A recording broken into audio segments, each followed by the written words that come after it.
சாதிவாரி கணக்கெடுப்பு நடத்த தமிழக அரசை வலியுறுத்தி இங்கே நடந்து கொண்டிருக்கிற போராட்டத்தில் போராட்ட விளக்க உரை இறுதியாக ஆற்ற இருக்கிற அன்புமணி ராமதாஸ் அவர்களே மற்றும் இங்கே கூடியிருக்கிற அத்துணை தலைவர்களுக்கும் இந்த கூட்டத்தில் பறையர் பேரவை சார்ந்த ஒரு பறையரை கூப்பிட்டு அவருடைய கருத்தையும் இங்கே பதிவு செய்வதற்கு ஒரு ஆதரவு வழங்கிய மீண்டும் சின்னம் மருத்துவர் ஐயாவுக்கு நன்றி கூறி,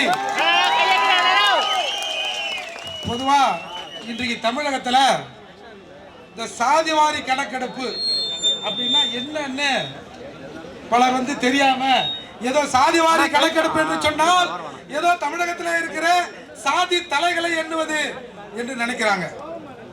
பொதுவாக மக்கள் தொகை கணக்கெடுப்பு, சாதிவாரி கணக்கெடுப்பு, அதாவது மக்கள் தொகை கணக்கெடுப்பு, ஒட்டுமொத்த மக்கள் தொகை கணக்கெடுப்புன்னு ரெண்டு இருக்கு.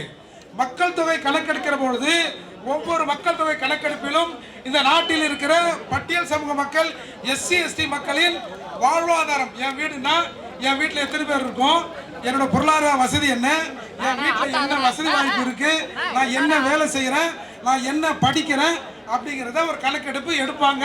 பொதுவாக மக்கள் தொகை கணக்கெடுப்புல சாதிவாரி கணக்கெடுப்பு என்பது எங்களை எப்படி இந்த சமூகத்தில் என்னென்ன வசதி வாய்ப்பு, சோசியல் எக்கனாமிக்கலி நாங்கள் எப்படி இருக்கிறோமோ அதை போல எல்லா சமூக மக்களுக்குமான அந்த சமூக நிலையை ஆய்வதுதான் சாதிவாரி கணக்கெடுப்பு. இந்த கணக்கெடுப்பு 1872 ஆங்கிலேயர் மக்கள் தொகை கணக்கெடுப்பு எடுத்தாங்க. அதுக்கப்புறம் 1931 இந்த சாதி குறித்தான விவரங்கள் அடங்கிய கணக்கெடுப்பு இந்தியாவில் எடுக்கப்பட்டது, குறிப்பாக தமிழகத்திலும் சேர்த்து எடுக்கப்பட்டது. அதற்கு பிறகு எந்த தரவுகளும் எந்த சாதியில் எந்த மக்கள் எந்த நிலையில் இருக்கிறார்கள் என்ற ஒரு புள்ளி விவரம் கூட இந்த அரசு கிட்ட இல்ல. 1951, 2001 மக்கள் தொகை கணக்கெடுப்பிலும் இதே நிலைதான். எங்களை பற்றிய டீட்டெயில் இருந்ததே தவிர மற்ற தமிழகத்தில் இருக்க எந்த மக்களை பற்றியுமான டீட்டெயிலும் அரசு எடுக்கல. அதனால தான் இப்போ 2011 மத்திய அரசு இந்த சாதி வாரியான கணக்கெடுப்பை எடுத்தது. அந்த கணக்கெடுப்பை எடுத்து 2015 அது சோசியல் வெல்ஃபேர் டிபார்ட்மெண்ட் கிட்ட கொடுத்து, அமைச்சர்கிட்ட கொடுத்து, அந்த கணக்கெடுப்பு இன்னும் வரல. இப்படி இருக்கிற நிலையில 2022 திரும்பவும் இந்த கணக்கெடுப்பு எடுக்கப்பட்டிருக்கணும். அப்படி எடுக்கப்பட்டா அந்த கோவிட் காலம்ன்றதால அதை இவங்க எடுக்கல. இப்போ தமிழக அரசை மருத்துவர் ஐயா எல்லாரும் கேட்கிறாங்க, சாதிவாரி கணக்கெடுப்பு எடுங்க. 1900 ஜூன் 22 கேரளாவில் 1968 இந்த மாதிரி ஒரு சாதிவாரி கணக்கெடுப்பு எடுத்து அந்த மக்களின், அந்த நாட்டில் கேரளாவில் உள்ள மக்களின் அந்த வாழ்க்கை தரத்தை எப்படி ஒட்டுமொத்தமாக உயர்த்துவது என்ற அக்கறையில் அந்த நாட்டின் முதல்வர், அந்த மாநிலத்தின் முதல்வர் அந்த சாதிவாரி கணக்கெடுப்பை எடுத்தார். இன்றைக்கு கர்நாடகாவில் 2014, 2015 இதே சாதிவாரி கணக்கெடுப்பு எடுக்கப்பட்டது. ஆனால் அது வெளியில விடல. இப்படி இருக்கிற போது இன்றைக்கு பீகார், கர்நாடகா, ஒரிசா, ஆந்திரா, தெலுங்கானா, ராஜஸ்தான், சத்தீஸ்கர் போன்ற மாநிலங்கள்லாம் முயற்சிகள் இருக்கு. ஏன் தமிழ்நாடு எடுக்க மறுக்குது? அதுதான் இப்படி தமிழகத்தில் இருக்கிற மிகப்பெரிய கேள்வி.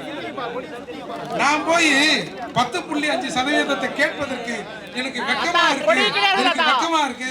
யார்கிட்ட போய் நான் இந்த மண்ணின் மைந்தன், தமிழகத்தில் சமூகத்தின் பிரதிநிதியா இருக்கேன்னா யார்கிட்ட போய் 10.5% கேட்கறது எனக்கு வெக்கமா இருக்குன்னு மருத்துவர் சொன்னார்ல. தமிழகத்துல இருக்கிற ஒவ்வொரு தமிழனும் அதுக்கு வெக்கப்பட்டிருக்கணும். யார்கிட்ட போய் யாரா என்னை கணக்கெடுன்னு உங்ககிட்ட சொல்லணுமா? இப்போ பாருங்க, எஸ்சிகள் 18% தோராயமா இருக்கணும்னு சொல்றோம்.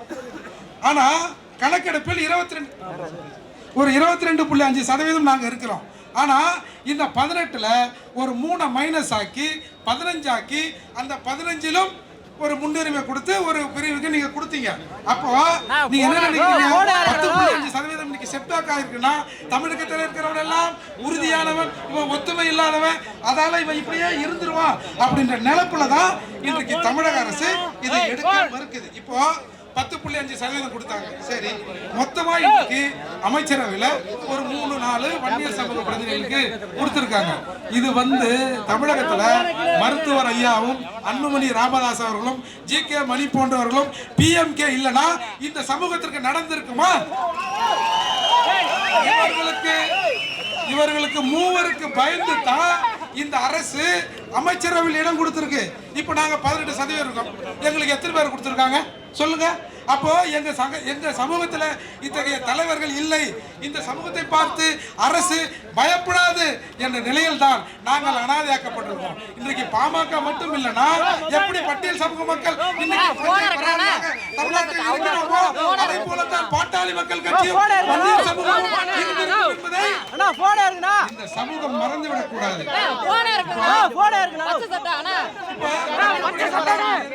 எல்லா தமிழ் குடியும் எங்களை எண்ணி வட மாவட்டங்களில் பறையர் வன்னியர் தென் மாவட்டத்தில் இருக்க தேவர் தேவேந்திரர் மற்ற முத்துரையர் இவங்க எல்லாருமே எங்களை எண்ணுன்றோம்.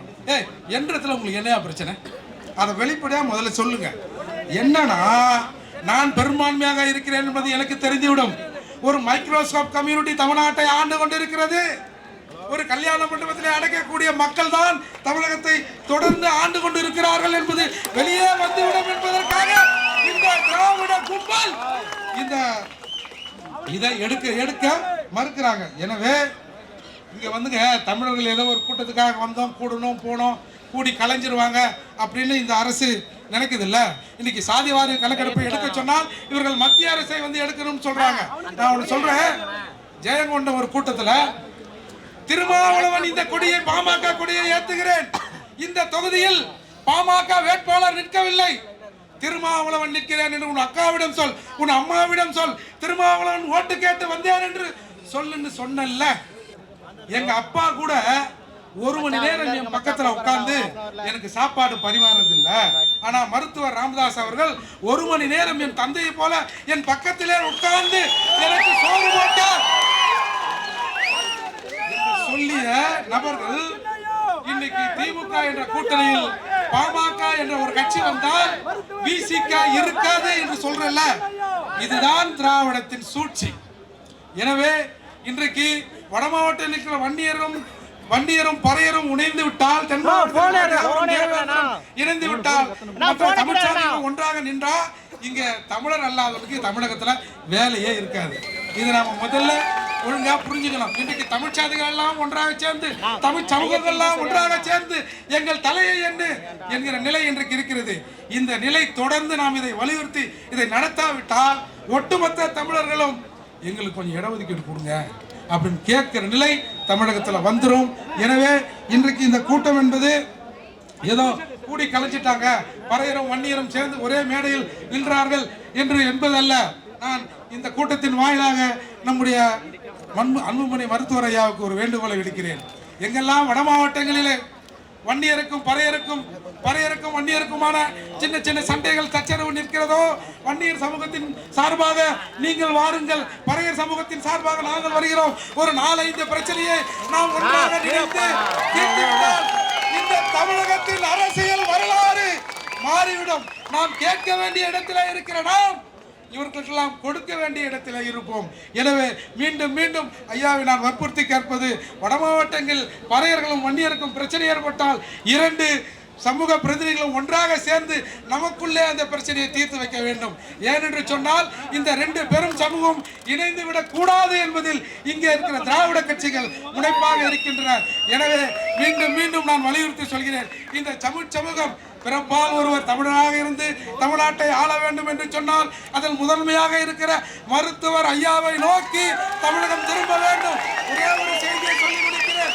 இந்த பட்டியல் சமூகத்தை சார்ந்தவர் எவனும் முதலமைச்சர் ஆக முடியாது என்று, இந்தியாவிலே ஆக முடியாது என்று ஒரு புடுங்கி சொன்னார். ஆனால் ஒரு 6-7 முறை இந்தியாவில் முதல்வராக ஆகியிருக்கிறார்கள். மருத்துவர் ஐயா அன்புமணி ஐயா கூட சொன்னாரு, எங்களுக்கு ஆதரவு அளித்தால் ஒரு பட்டியல் சமூகத்திலே இருக்கிற ஒருவரை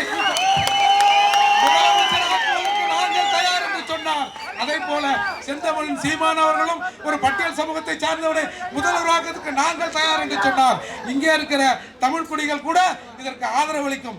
நாம் 1 வருடம் 2 வருடம் 3 வருடம் நமக்குள்ள பங்கு போட்டு இந்த முதலமைச்சர் பதவியை நாம அனுபவிப்போம். தமிழ்நாட்டை தமிழர்களே ஆளுவோம். அதற்கு இந்த கூட்டணி நிச்சயமாக தொடர்ந்து இருக்க வேண்டும். எங்கெல்லாம் சமூகத்திலே பிரச்சனை ஏற்படுகிறதோ அந்த பிரச்சனையை கையாள்வதில் நாம் ஒன்றாக நின்று தமிழகத்தை மாற்ற வேண்டும். இந்த கேட்கிற நிலையை மறுத்து கொடுக்கிற நிலைக்கு நாம் வர வேண்டும் என்று சொன்னால் தமிழராக ஒன்றிணைய வேண்டும். குறிப்பாக வட மாவட்டங்களே இருக்கிற பறையரும் வன்னியரும் பறையரும் ஒன்றாக இணைஞ்சு நாமெல்லாம் ஒன்றும் பெரிய மிட்டா மிராசலாம் இல்லை. எல்லாருமே கூலி வேலை செஞ்சுக்கின்னு அன்றாடம் காட்சிகளாக இந்த இரு பெரும் சமூகங்கள் இணைந்து விடக்கூடாது என்று இங்கே ஒரு பெரிய சதி நடக்கிறது. இந்த சதியை மருத்துவர் ஐயாவோடும் அன்புமணி ஐயாவோடும் சேர்ந்து நாம் முறியடிப்பதற்கு பறையர் சமூகம் தயாராக இருக்கிறது என்று கூறி முடிக்கிறேன். நன்றி, வணக்கம்.